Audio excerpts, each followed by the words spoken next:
देखिए, पहले तो जब मैं जेल गया तो एक बहुत ही खौफनाक जेल था, और जब मैं पहले दरवाजे से अंदर गया तो मुझे जंजीरों, बड़ी बड़ी चाबियों और हथकड़ियों की झंकार वो नजर वो सुनाई दी। दो छोटे छोटे कमरे थे जिसके दरमियान में एक मुरब्बा मीटर का एक शीशा लगा हुआ था दीवार में, और उस दीवार के उस तरफ डॉक्टर आफिया बैठी हुई थी। उसकी आंखों में दर्द और कर्ब का एक समंदर था जो वाज़ेह तौर पर नजर आ रहा था। तो उन्होंने मुझे कहा कि पाकिस्तान के अवाम, पाकिस्तान की पॉलिटिकल पार्टीज, पाकिस्तान की पार्लियामेंट, पाकिस्तान की एस्टेब्लिशमेंट, पाकिस्तान की जुडिशरी से ये कहो कि मुझे इस जहन्नम से निकालो। अच्छा सेनेटर साहब, बराए मेहरबानी ये बताएं कि आपकी डॉक्टर आफिया सिद्दीकी साहिबा से मुलाकात हो गई है? जी बिल्कुल, आज मेरी मुलाकात हुई डॉक्टर आफिया सिद्दीकी से, और ये मुलाकात 3 घंटे पर हुई थी। और इस मुलाकात में डॉक्टर आफिया की बहन डॉक्टर फौजिया सिद्दीकी और हमारे जो वकील हैं ह्यूमन राइट्स के क्लायो स्मिथ, वो भी हमारे साथ थे। और अच्छा ये सेनेटर साहब, मुलाकात जो है सर एक, बराए मेहरबानी अगर सिर्फ शुरू से ये बता सकें कि जो ही जब पहली नजर आपकी डॉक्टर आफिया सिद्दीकी साहिबा पर पड़ी तो वो किस हालत में थी और क्या पोजीशन थी उनकी? देखिए, पहले तो जब मैं जेल गया तो एक बहुत ही खौफनाक जेल था, और जब मैं पहले दरवाजे से अंदर गया तो मुझे जंजीरों, बड़ी बड़ी चाबियों और हथकड़ियों की झंकार वो सुनाई दी। जो भी बंदा जाता था उसके साथ बहुत बड़ी चाबियों का गुच्छा, उसके साथ जंजीरें, उसके साथ बड़ी बड़ी हथकड़ियां। तो एक बड़ा, जब कोई बंदा बाहर जाता है और देखता है कि कोई भी अमले का रुकन जो जा रहा होता है, तो जंजीरों की जो एक खौफनाक मौसीकी है वो उससे उसकी आवाज उससे आती है। तो एक तो ये माहौल था। फिर वो बहुत सख्त चेकिंग होती है, जो स्क्रीनिंग होती है, उसके बाद उससे पूरी उस प्रोसेस से हमें गुजारा गया। उस पर तकरीबन 30 मिनट लग गए, कम से कम 30 मिनट उसके ऊपर लग गए।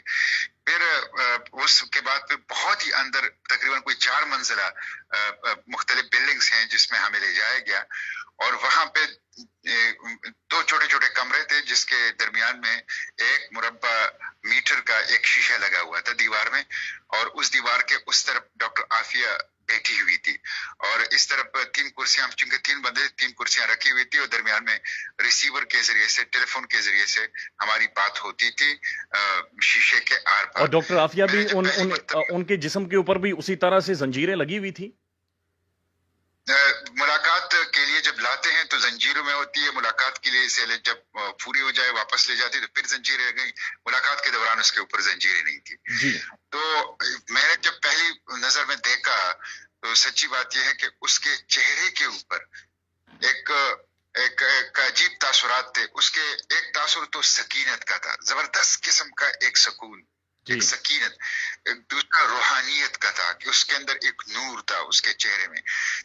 तीसरा, उसकी आंखों में दर्द और कर्ब का एक समंदर था जो वाज़ेह तौर पर नजर आ रहा था। तो एक बड़ी उसकी, जब आप उससे बात करते थे तो जब वो मुस्कुराती थी किसी बात पर, आप उसको ऐसी बात कर लेते थे कि तो उसके अंदर एक मासूमियत और एक रूहानियत और एक नूरानियत उसके चेहरे पे नजर आती थी।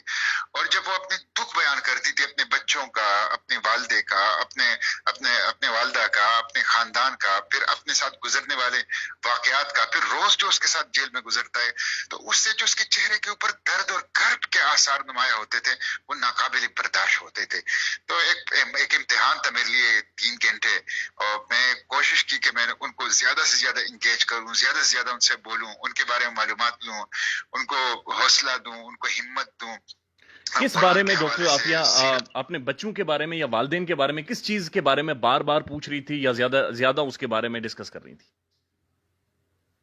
बस एक तो जब आप बच्चों का तस्करा कर लेते तो उसके आंखों में आंसू आ जाते थे, और बस वो दुआ करती थी बच्चों के लिए। और फिर ये भी परेशान थी, वो खौफजदा है कि मेरे बच्चों को कोई मार ना दे, मेरे बच्चों को कोई नुकसान ना पहुंचा दे जिस तरह मेरे साथ ये लोग कर रहे हैं। तो ये एक खौफ उनकी उनके लबों पे जो है वो आ जाता था। और बेबसी की कैफियत में, एक लाचारगी की कैफियत में वो सिर्फ वो आंखों में आंसू लिए हुए वो बच्चों के लिए दुआएं कर। आपको पता है कि हम उनके बच्चों की तस्वीरें लाए, हमें ये इजाजत नहीं दी गई कि हम उनको बच्चे की तस्वीरें दिखा दें। तो आप अंदाजा नहीं कर सकते कि उस किस गर्भ से एक माँ वो गुजर सकती है जिससे वो गुजर रही गुज़श्ता 20 साल से। उनकी अपीयरेंस कैसी थी डॉक्टर आफिया सिद्दीका की? चूंकि जो हमने तस्वीरें देखी हैं वो तो उस वक्त की हैं जब वो डॉक्टर बनकर पाकिस्तान आई। उनकी अपीयरेंस ये थी कि उनकी सामने के 4 दांत, जो ऊपर जबड़े के 4 दांत हैं, वो टूट चुके हैं, और वो भी तशद्दुद से टूट गए हैं। तशद्दुद से यानी मुंह में मारा गया उन्हें? हाँ बिल्कुल, वो तो मारते हैं, यहाँ तो बहुत तशद्दुद होता है। ये जो जिस जेल के अंदर ये है, ये बदनाम जेल है।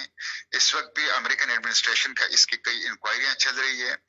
ये सेक्सुअल हैरेसमेंट और रेप के लिए मशहूर है, और इसको जिस पोर्शन के अंदर इस जेल का रखा गया है उसमें इंतहाई खतरनाक कैदियों को रखा जाता है। इसके ऊपर मुसलसल 6 फौजियों की ड्यूटी होती है, इसको जंजीरें पहना के रखा जाता है, इसको मुस्तकिल कैमरों के सर्वेलेंस पे रखा जाता है, और एक लम्हे के लिए भी इसको बगैर ऑब्जर्वेशन के नहीं छोड़ा जाता। तो गैर मामूली एक तकलीफ देह माहौल है जिसमें वो जिंदगी गुजार रही है। तो डॉक्टर सेनेटर साहब, बाहर जो कुछ हो गया, अलकायदा खत्म हो गई, अफगानिस्तान के साथ अमेरिका ने बैठ के मामला ठीक कर लिए, सारी चीजें सॉर्ट आउट हो गई, डॉक्टर आफिया को बाहर के मामलात के बारे में कोई इल्म था कि क्या कुछ हो रहा है?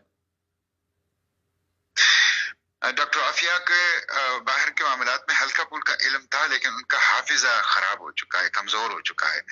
उनके जो नफ्सियाती तौर पर थोड़ी सी वो डैमेज हो गई थी, चीजों को गुडमुड करती थी, मिस इंटरप्रेट करती थी, और थोड़ी सी उनके उनके बॉडी लैंग्वेज से पता चले नफ्सियाती, जाहिर है जिस गर्भ से गुजर रही है, रोजाना की बुनियाद पे गुजर रही है, तो वो थोड़ा सा उसके हाफिजे का वो था। मैंने ज्यादा छेड़ा इसलिए नहीं कि मैं उनको दुख नहीं देना चाहता। तो आप लोगों को देखकर 20 सालों के बाद डॉक्टर आफिया का रिएक्शन क्या था? चलें, आपने तो बयान किया कि आप लोग क्या महसूस कर रहे थे, वो क्या महसूस कर रही थी?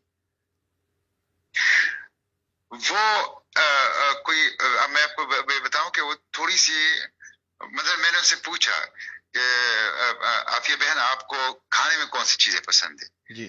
तो उस बेचारी ने मुझे कहा कि मुझे अब किसी चीज का शौक नहीं रहा, मुझे बस ये है। मैंने कहा मेरा बेटा है, वो बहुत छोटा बेटा है, 10 साल का 12 साल का, वो बहुत अच्छे खाने बनाता है इस उम्र में, और उसको किचन का और खाने बनाने का बहुत शौक है। तो उसने मुझे कहा है कि आंटी से पूछो कि उनको कौन सा खाना पसंद है, ताकि मैं वो खाने बना के उनके नाम पे सदका किया करूं, अल्लाह के नाम पे उनके लिए सदका किया करूं।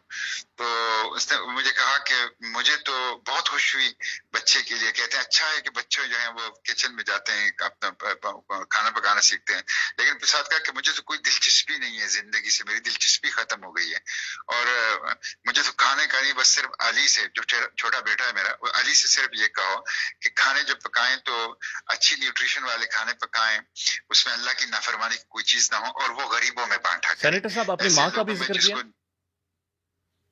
जी, माँ का जिक्र किया है, और हमने उनको ये नहीं बताया कि उनकी माँ फौत हो चुकी है। और जब मुलाकात खत्म होने वाली थी तो उस पर जब जो गुड बाय हुआ, वो किस नोट के ऊपर हुआ? वो नहीं जाना चाह रही थी। हमें एक दफा उन्होंने इन्फॉर्म किया कि आपकी मुलाकात का टाइम खत्म हो चुका है, फिर भी वो बैठी रही, बातें करती रही। फिर उसके बाद आए, फिर तीसरी दफा जब आए, मजबूरन हमें, क्योंकि माहौल ऐसा था, हमने उनसे कहा कि अब बात नहीं कर सकते, अब वक्त खत्म हो गया है। तो हमने पहले रिसीवर रखा, उन्होंने बाद में रिसीवर रखा, और वो देखती रही हमें जब हम कमरे से निकल रहे थे, और हाथ हिला रही थी हमें, और कर्ब की एक कैफियत में थी बेचारी। तो सेनेटर साहब, पाकिस्तानियों के लिए कोई पैगाम, हुकूमत से नाराज हैं, हुकूमत के लिए कोई मैंने उनसे ये पूछा कि पाकिस्तानियों के लिए आप क्या पैगाम देंगी? तो उन्होंने मुझे कहा कि पाकिस्तान के अवाम, पाकिस्तान की पॉलिटिकल पार्टीज, पाकिस्तान की पार्लियामेंट, पाकिस्तान की एस्टेब्लिशमेंट, पाकिस्तान की जुडिशरी से ये कहो कि मुझे इस जहन्नम से निकालो। उसने जब भी उस जेल का तस्करा किया, उसके लिए लफ्ज जहन्नम इस्तेमाल किया कि मुझे जल्द से जल्द जहन्नम से निकालो। सेनेटर साहब, बहुत शुक्रिया आपका। Thank you sir.